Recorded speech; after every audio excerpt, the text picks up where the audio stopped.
Peace, Morris. I'm compelled to remind you that Noble Drew Ali warned us that if his principles are not carried out, then the earth will be plagued with diseases, violence, and earthquakes. Noble Drew Ali also reminded us that if we have people in the South, to get them out, because that's where destruction is going to start first. Now, I don't need to remind you all of what's going on right now and remind you of the people that have lost their lives. But these very issues are why we must come together. Our nation should be preparing for countermeasures to prevent things like this from happening again. Violence, destroying buildings, burning buildings, tipping cars over, smashing windows, none of that is going to prevent the reoccurrence of what just happened to our people.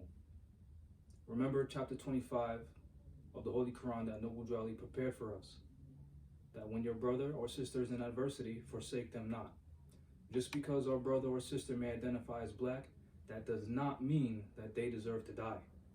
And it is up to us to help end these type of treatments and abuses and police terrorism that we've been going through for over 500 years.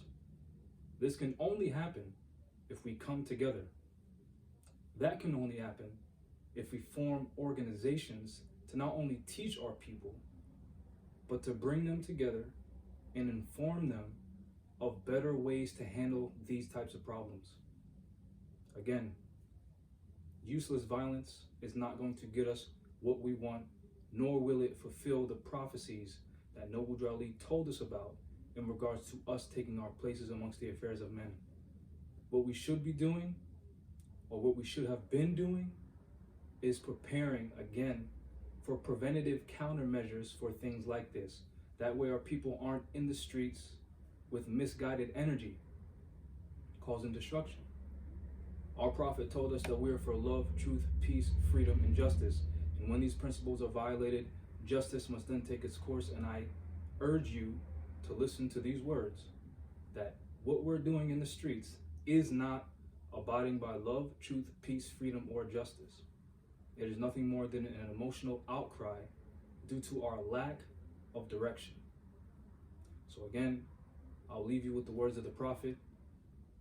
If you have race pride and love your race and think your conditions can be better, then join our organization.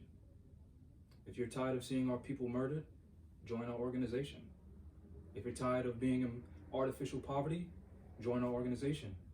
If you're tired of your word not mattering, join our organization.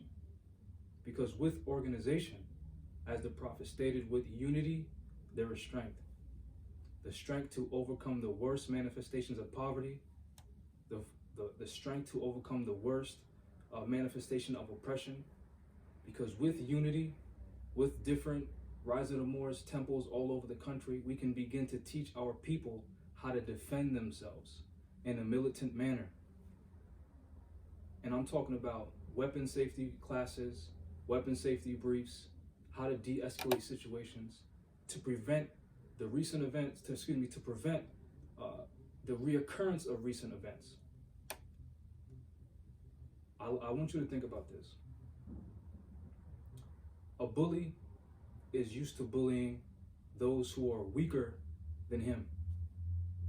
Once the bully realizes that you can match the bully in strength and in power, it will be less inclined to bully you. Also think about this. Who do you think would be easier to choke to death? Someone who's unarmed, or someone who's armed, trained, militant, and disciplined? This is what we're trying to offer the Moors with the Rise of the Moors organization. And with that, I'll leave you with peace.